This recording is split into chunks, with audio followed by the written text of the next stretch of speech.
Folks, hello there, folks. Hello, folks. It's your buddy Mike Messier here on one Mike Messier YouTube channel. Also, you might be seeing this rebroadcast on Twitter, where I'm Mikey Messier, Instagram, where I'm also Mikey Messier, and a special announcement: I am starting on Kick. I believe I'm just Mike Messier on Kick, so you can look for me there if you like. And so Deadpool and X-Men, is this thing on? Is this on? Hopefully it is. Deadpool and X-Men, I saw that tonight. Should you go see it? Should you go not? If you are going to see it, anything I say is not going to stop you from seeing it. If you're not going to go see it, uh, this might be more interesting to you because I'm probably the type of person that can give you some honest feedback for the people that are kind of wavering on whether or not to see this movie.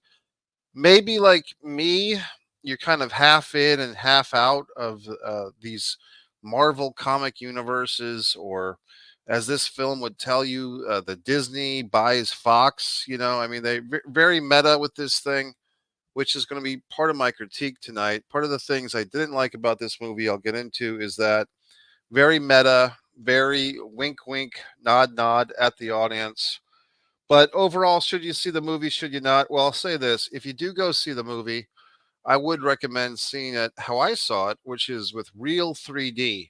And you might be seeing, well, gee whiz, Mike, real 3D costs $7 or $8 or $10 extra at the local movie theater. Well, if you happen to live in the AMC movie theater universe, so to speak, you could see this movie as part of the A list subscription plan, which I have. I have that plan for AMC. Basically, you can see 3 movies a week for $25 a month, which the math comes out to 12 or 13 movies a month, depending on how many days are in the month. And it's like 2.5 or $2 a movie. And I typically, in any given month, I will probably go to maybe 10 or 11 movies. I get a lot out of that for my entertainment value. I'm not a Netflix guy. I'm not a YouTube TV guy. So this is my entertainment as far as, watching stuff on a big screen. And so I enjoy it. So I'm not too finicky or fickle with what movies I go to see. As a matter of fact, with this one, Deadpool and Wolverine, I'm not the most uneducated guy when it comes to this Marvel universe, and I'm certainly not the most educated guy or woman. I'm sure there's tons of people, male, female, and everything in between, that love these movies or love hate them, as I would say. I know there's a lot of people. I had a friend of mine who, we went to see one of these movies together 7 or 8 years ago, one of these Marvel movies. I think it was one of the Avengers movies, and she had heard these bad reports about the movie before we went to go see it. And I said, well, why are we here? Like, why are we bothering to see this movie if you've heard all these bad reports? And she said, because I don't want to feel left out. And I think that's what happens with this Marvel universe, the DC universe, and other films. Like, you don't want to be left out of the Twitter fun or the X fun. You don't want to be the person of your peer group. And at this point, everybody's one big giant peer group on social media. You don't want to be the one asshole that didn't see the big movie, even if it stinks. You want to be the person that tells everyone why it stinks so bad.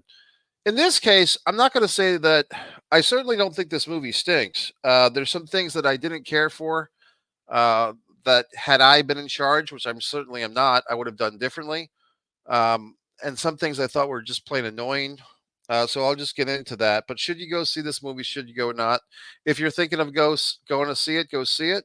If you're kind of wavering, if you're not that educated in the universe, I'd see it in real 3D, because the 3D effects, if nothing else, were a lot of fun and very well done, I thought. So let me get it. And the fight scenes I thought were great. What I didn't like, well, first off, to my memory, I don't think I've seen either of the 2 previous Deadpool films with Ryan Reynolds, and I couldn't even tell you if Deadpool. I saw the one with like his alter ego. Like, what's the one where he's all rawr, rawr, rawr, like that character? I can't remember the name of it. So if you're commenting, you can comment and clue me in. But I did see that movie. of like the alter ego of Deadpool, the black faced, monster thing, like the monster that the arr, arr. I saw that and I liked that, but I was wondering what did I miss out on? And I guess that's some type of extension of Deadpool. And I guess I don't know. I guess I'm not that educated in these comic books anymore. Once upon a time, I might have been. But is Deadpool, he often refers to himself as the Marvel Jesus throughout this movie. Is his character just destined to die in whatever, aspect of the meta universe he's in? So he's always going to die, and then just another body gets raked up into the meta universe of another Deadpool victim. Uh, so man, I'm just going down some tangents here because that was another thing I didn't really care for was it seemed very similar to the Spider-Man movie, the animation from was that just last summer, like a year ago, 2023? I really liked that Spider-Man. I think it was Spider-Man Across the Spider-Verse. I really enjoyed that a lot. And I thought that they kind of covered the whole, well, here's the punk rock Spider-Man and here's the this one Spider-Man. And they're basically pulling out that same trick for this Deadpool. Here's the dancing infant, from Ally McBeal, Deadpool. Here's the ninja Deadpool. It's the same trick. And even so now I'm jumping ahead, but just spoilers. At the end of this film, when they have like this giant speech, where basically like the OG Ryan Reynolds Deadpool is kind of giving a speech about how the metaverse sucks and the metaverse is past its prime and everything. And that's how I felt. And I felt like this movie, kind of like the Barbie movie from last summer, it's basically trying to cover all the bases. Like, hey, if you love, multiverse stuff, here it is. And if you hate multiverse stuff, we'll give you a nice big speech to cover that point of view as well. And okay, um, some more stuff I didn't like, I guess. Well, I guess I'll be positive for a second. I did like Nice Pool. I thought Nice Pool was really funny. I thought Nice Pool, Ryan Reynolds getting to show his face and basically play like the touchy feely vegan uh multiverse version of Deadpool. I thought that was very funny. With like the golden earring and the who's your papa to the little dog and everything. I thought that was pretty hilarious.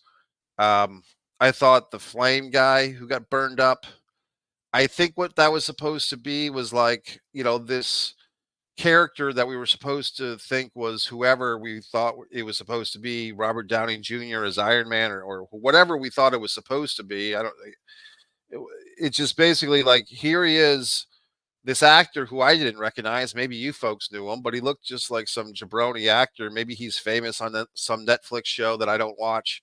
But this guy playing like the Human Torch guy, um, basically getting incinerated and dying into a stack of bricks.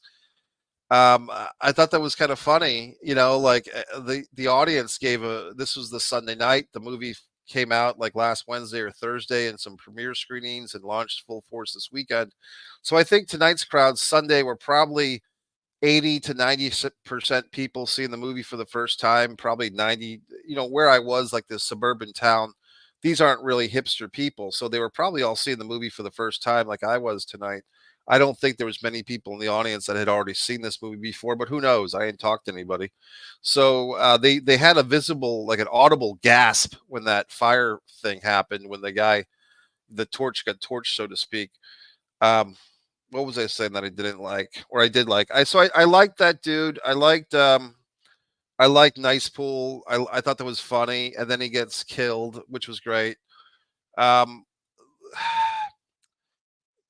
more stuff that I liked. I really loved the car fight scene between Deadpool and Wolverine. I mean, that's a pretty badass fight scene. Like when those two guys are fighting each other.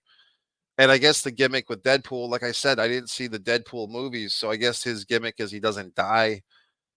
He's a pool of the dead. I guess that's the idea, right? So him and Wolverine just beating the snot out of each other for like 5 or 6 minutes, I thought was very entertaining. For the old school movie fans, They Live, Roddy Piper versus whoever that guy was in the dumpster scene, like the back alley brawl. there's something about it when like two good guys that are supposed to be on the same side, but they're beating the snot out of each other as a way of like testing each other, and they kind of bond through that fight. That's like a good go-to thing. I liked the bald lady. I don't know who that actress is. She's probably super famous and has some awesome career that I don't know about. But either I didn't recognize her because of her look, or because I'm just not that cool and hip and watch every goddamn Netflix show or every Hulu show or every whatever the fuck show. But I thought she was great. I really liked her. I liked her as an actress, and I liked her character, putting her hand into everybody. Like that was pretty creepy. Like I'm going to go into your subconscious when she's doing that to Paradox. It was a Mr. Paradox. I thought that was pretty cool. I was thinking towards the end of the movie that I can't remember her name, sorry, but I thought the bald lady was turning babyface. I guess she's the twin sister of some other fucking character that I don't know. But she was turning good. It seemed like she was becoming a good person, like on the good side of things. But then because she's beating up Paradox, but then she's like trying to be the baddest bitch in town and like explode every one of the multiverses. But I thought both the character and the actress I thought were terrific. I'd like to see more of her if they can, if she's not dead or whatever, if they can bring her back, or if that actress, whatever that actress is doing, I would watch what she's doing because I think she was really awesome. What else? The woman that played it wasn't Famke Janssen, was it? I mean, it kind of looked like her, but there was the actress that played like Deadpool when he has his mask off and he's playing like Foxtrot Zulu, or he's playing Pekino, or he's playing um, Uno or poker with his friends, whatever the hell he's doing. The woman was attractive and she was pretty good, and they had some nice moments and flashbacks. Speaking of flashbacks, if you stick around to the end credits, I played the game wisely, folks. I knew that there was going to be end credits. I knew that there was going to be something after. For some reason, good old X gave me a false prerogative. I thought there was going to be some type of Robert Downey Jr. setting in this movie. Maybe I missed it, but the people were like hashtagging Robert Downey, and I thought, what's going on here? The Doctor Doom. What did I miss? I don't know what I missed because I didn't see it. But I thought like I was supposed to get Easter egg by a Robert Downey Jr. thing, and that never happened. But anyway, the end credits start with kind of like this nice tribute to the X-Men movies, I guess from 20 years ago. I mean, time flies, but they're playing the Green Day song, You Had the Time of Your Life. And in case you don't know or you don't remember, the fact that they're playing that song that, you had the time of your life by Green Day, that's a tip of the hat to the original Seinfeld series, or the Seinfeld Chronicles, Seinfeld, to the last episode of Seinfeld ended with a nice montage of that song, Time of Your Life. In fact, the night that Seinfeld ended, I think they started the evening with like a half hour best of clips or some such thing. And then the half hour everybody goes to jail episode. And either at the end of the half hour clip episode or the end of the jail thing, whatever it was, they played a nice montage of the 9 seasons of Seinfeld with that Green Day song. So this in X-Men, in case you're younger or in case you're forgetting, I did catch this if nobody else did. That was a homage to the last episode of Seinfeld. Here's the other thing, folks. And look, I know that all the kids today know all the Hollywood's inside scoop, and everybody's a smart mark, and everybody knows all this Hollywood horse shit about who's directing and who's the director that everybody hates, like the creepy guy or whatever the fuck, with all the bad Twixes and X's and all that stuff. But basically the whole deal with uh Disney buying Fox. Okay, I get it. Like Disney buys everything. Like Disney buys Fox, and it buys ESPN, and it buys this, and it buys Star Wars, and it buys that. But then for like the whole movie, and this is like 2 hours and 14 minutes. But Deadpool is basically, referencing like the insider stuff of the movie making industry or big corporations. And he's mentioning, Disney and Fox. I don't know, was this happening in the first two Deadpool movies and I just missed it? I found this to be very stupid and annoying. I just found it to not be cinematic. I found it to be something you might pull off on a sitcom, but I just thought it was really dumb. I mean, and just creatively a crutch. And just if you're trying to create real emotions with some of this stuff, with like Wolverine and how he's feeling about being a failure, and the Deadpool having this dramatic moment about his relationship with this lady and stuff, but then you're trying to balance things by being so hip and so David Letterman 1982 or whatever the fuck they're trying to do by mentioning Disney and Fox.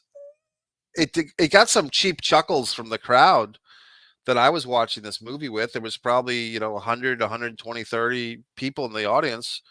I just thought it was stupid and just creatively weak. To be, I don't think it holds up, and I don't think it's that interesting. I think it gets a chuckle because, like, the guy at the comic book store who comes to see the movie is going to think that he's such an insider, but I just don't find it that entertaining. And I think that they kind of, to me, it shows a certain arrogance or a certain feeling that people give a shit about these inside mechanics, or they feel like they're placating to the smart marks. Like, okay, everybody reads Variety every week, or everybody goes. People don't read Variety every week. I have a subscription, but I never read the fucking magazine. To be honest with you, it just stacks up until I throw them out or recycle them. But people that go to the internet, or they are on the Reddit chats, or whatever these assholes are doing, that know all this stuff about Disney and Fox, and who gives 3/5 of a shit about this stuff. But is that entertaining to reference that throughout the movie? Apparently it was for some people, because there were some chuckles and grins coming. I just don't find it that entertaining, or put it this way, it's entertaining for about 2 seconds, but then who cares? It's not building a universe, so to speak. It's look at us hamming it up, breaking the fourth wall. Like I said, that kind of plays for television. I mean, I was watching a clip yesterday. I was going to say the other night. It wasn't the other night. It was yesterday, of Gilda Radner. For some of you who don't know who Gilda Radner was, she was on Saturday Night Live back when it was funny. She was one of the original Not Ready for Primetime players. And Gilda's last television appearance apparently was on the Gary Shandling show, the OG Gary Shandling show. And they were playing with that. Like, Gilda was playing to the camera, which is what Gary's character used to do, and they were having a nice big laugh. And I think that's okay for television, because you're not paying money to watch television for the most part. I mean, these days you kind of are, but for me, like the wink of the nod, there's like a theater play called, I think it's called Noises Off, when it's like, oh, you're backstage at a play. I just, I'm back and forth, because this is the thing. A good friend of mine, a real good friend of mine, doesn't like movies about making movies. But I know that the audience does love movies about making movies. But I think with this Wolverine and Deadpool stuff, to me, it was just annoying more so than anything else. These constant references, the constant, it starts off early where Ryan Reynolds mentions Hugh Jackman's name, like Hugh, and so forth. And I just I don't think it's necessary. And like I said, I think it's just a cheap way out. Like, and that little lecture, like 2/3 of the way through the movie, or 3/4, when like Deadpool's lecturing about against the metaverse, like, I wish they would actually listen to themselves, because like, I've been saying this for a while. Like, this metaverse shit is just boring to me, because it's such a creative crutch. It's such a get out of jail free card, and it went from being an inventive idea, with the butterfly effect with what's his dick, Ashton Kutcher, 30 years ago, and now it's just worn out and trite, in my opinion. But I did think Spider-Man last summer did very well with that metaverse stuff. Some of you might know, or probably don't, but I mean, I wrote a novel. I wrote a script, a film script. I changed it to a novel, and I had some references of a multiverse thing, which I'm actually taking out of a rewrite of the story, because I'm so sick of it, of seeing it in other people's stories, that I really just, I'm sick of metaverses. I'm sick of that. It's just trite. It's lame. And like I said, it's just such a get out of free jail card for creativity. Oh, you kill a character, but now you want to make money with another movie. Well, we're just in another universe, and here's another version of Wolverine, or here's another version of asshole fucker, or whatever the fuck. It's just so lame and so stupid. In any event, I guess I'm swearing tonight, which I do every night. But this movie, the other thing, I saw a little, Yahoo News headline: Ryan Reynolds. This might be the first four quadrant R-rated movie. Okay, congratulations.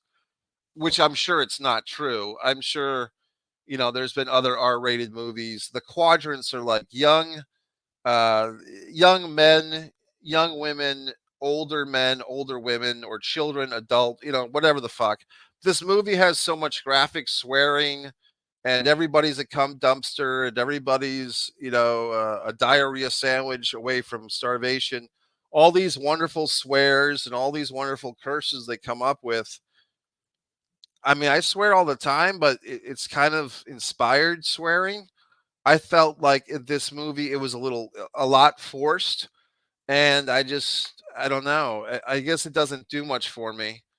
Not that I'm offended by it. It's just I'm a better swearer than most of these assholes in this movie because they're swearing to provoke a chuckle or a reaction.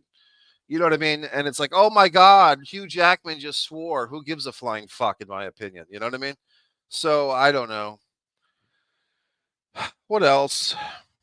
Um, I'll be honest with you. Like at the beginning, I did nod off a couple of times early on, but I came back strong. I saw enough of the thing to give an honest opinion. But I mean, I feel like the other thing with this movie is it was a payoff. I just don't think I'm invested enough as some of you. I'm sure many of you are taking great umbrage, if you even know what that means, which I barely do. Umbrage. What is umbrage? How about umbrage for the name of one of these fucking superheroes? That'll be my new superhero nickname. I'm umbrage. And then you can say, I'm taking umbrage. Ah! You know what I mean? Like if I'm going to be in some superhero fight, whatever asshole wants to fight me can say he's taking umbrage, which means he's going to fight me because I'll be umbrage. So as umbrage, my new superhero nickname, uh, what did I take umbrage with?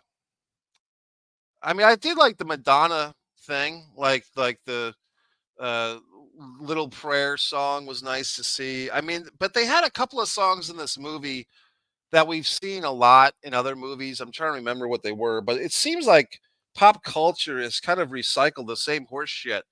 Like when I was a kid, I kind of grew up on stuff like the Brady Bunch or the Dick Van Dyke Show, like things that were reruns that were pretty old by the time they got to me.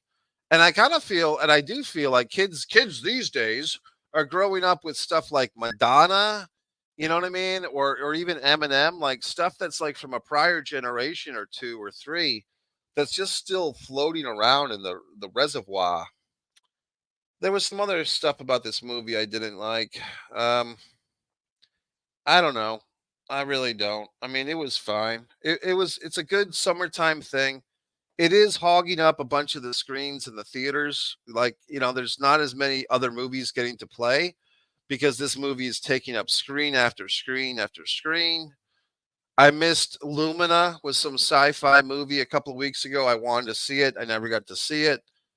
A friend of mine wanted to see Maxine. It's gone. You could drive to Orlando from Jacksonville to see it, but in Jacksonville, it's not playing anymore. The UFC fights on Saturday night did not play on the movie theater screens. It wasn't a fight that I was too keen on, Leon Edwards and so forth. Anyway, folks, I thought this was a fine summertime experience. I'm not shitting on it. Oh, this is what I was saying. The payoffs. I have not invested into this Deadpool, Wolverine, X-Men, parade of horseshit movies for the last 20 years. The ones that I liked, it seems like other people don't like. For instance, I like Scarlett Johansson in Black Widow, 2 summers ago, maybe 3 or 4 summers ago. I even liked that fucking one with Dakota Johnson and what's her face, Sydney Sweeney. I like that one. You know what I mean? And people shat all over that, and I thought that movie was good. I guess with these superhero Marvel Universe movies, I tend to like the ones that other people don't like. I tend to like the ones that kind of seem like they're almost standalone movies. The ones that are so tied into, oh, you had to see these six other movies to get the payoffs here. I can tell that you find folks are enjoying them. You know what I mean? Because, like, I get it. Like, they've built up stuff over all these movies, but no offense, folks. I just think it's a marketing scheme. I just think they've sucked you all in. And yes, you can say, well, Mike, you saw the movie too. I get it. But as thoroughly explained, I have this subscription plan, so I might as well go see the movie. And I'm just trying to offer you fine folks a different perspective. But for me, it's um, I feels like, oh, we'll give you the first encyclopedia for free, but then you have to buy 19 more of them or whatever the fuck. It just seems like marketing. And yes, I know, blah blah blah, and how cutesy and how wonderful Disney or whatever the fuck was with referencing all this stuff in the movie of all their big business stuff. I just thought it just feels like a Potsy scheme. It's like, oh, you have to watch 10 other shitty movies or 10 movies that are anywhere from dog shit to like pretty decent in order to get the payoff of this one. And I do feel like this one felt like a payoff based on the reactions of people around me. And I did see that the technical, accomplishments with this movie were very strong with the special effects, the fight scenes, and everything. Like I said, the woman putting her hand in that guy's head was pretty awesome. Um, but I mean, I just don't know if I want to invest 20 years of my life to watch all these movies. Maybe you do. I mean, if you've been watching Mike's Instant Movie Reviews, I try to give every movie a fair shot. And I also realize that like this movie just may not be for me. Like I like standalone stories. I like dramedies. I like a movie that you can go in, you can meet a couple of characters or a half a dozen characters, see a story play out, and then leave and not feel like you're obliged to watch a bunch of sequels or prequels or a universe. It's such horseshit to me. So there you go. So anyway, I mean, I saw it. I don't think it stunk. I thought it was good. I feel like other people are going to enjoy this more than I do, and that's fine. And I did like the fight scenes a lot, and I did think the production values were through the roof and very high. And here's the other thing, I guess. Of the two, I'm not. I guess there's the thing with Ryan Reynolds for me. I think he's probably a really nice guy, and I do support him financially because I have his Mint Mobile. Like I use Mint Mobile, okay, and most of you folks probably don't. But I mean, I use Mint Mobile because I think it's a good service. And Ryan Reynolds that's his company, so I'm supporting this guy financially with my long distance carrier service. And he leaves me nice voicemails once a year or so, wishing me a Merry Christmas, which I find to be respectful. It's too bad that I'm not there to answer the phone. I'd pick it up and I'd talk shop with him. I mean, we do have a common co-star here in Wesley Snipes. I mean, yes, the movie that you just saw, Wolverine, Deadpool and Wolverine, has Wesley Snipes as Blade. And I've worked, as you know, with Wesley Snipes in the movie Hard Luck, where I played Eugene. So you can say that I'm 1 degree removed from this movie. Okay. So that's fine. But I just don't, I don't know if I like Ryan Reynolds as Deadpool. Like, I guess that's the whole quirky. He won't stop talking. He's quirky. He swears. He likes dogs. He lives with a blind lady. I guess that's all supposed to be endearing. I just don't give a shit. I really don't. I mean, it's not endearing to me. It's annoying as hell. I guess I'm just not into this Deadpool character. Whatever Deadpool's supposed to be, the Marvel Jesus, as he calls himself. I mean, I just don't get it. I'm not going to go back and watch the first two movies because he annoys me already. And I guess Deadpool is supposed to be the superhero that kind of sucks. Like, he's like the superhero that dies all the time. I don't understand that. It's irrelevant. It's silly. So sorry. You know what I mean? And I know that there's people out there that this is tearing their little hearts apart. I don't play video games either, folks. I don't sit there all day and go on Twitch and watch some other asshole from 5 or 10 states away from me playing a video game and wishing that I was hanging out with this asshole in real life. I mean, there's just certain things that I do that other people don't, and there's certain things that other people do that I don't. I don't find video game culture to be very interesting. I don't give a flying fuck about whatever the fuck. You know what I mean? Like, I'm sure I remember what's Graveyard City or Grand Theft Auto. Who cares? It's stupid. It's just okay. I'm going to sit here and play a video game where I'm a gangbanger or I'm selling drugs. Okay, and that's what you're doing with your evening, or better yet, I'm going to go on Twitch and watch some other asshole that I never met in my life play a video game with his contingencies of assholes. That's just stupidity to me. I mean, you're going to get to the end of your life and you're going to say, what did I do from age 13 to 26?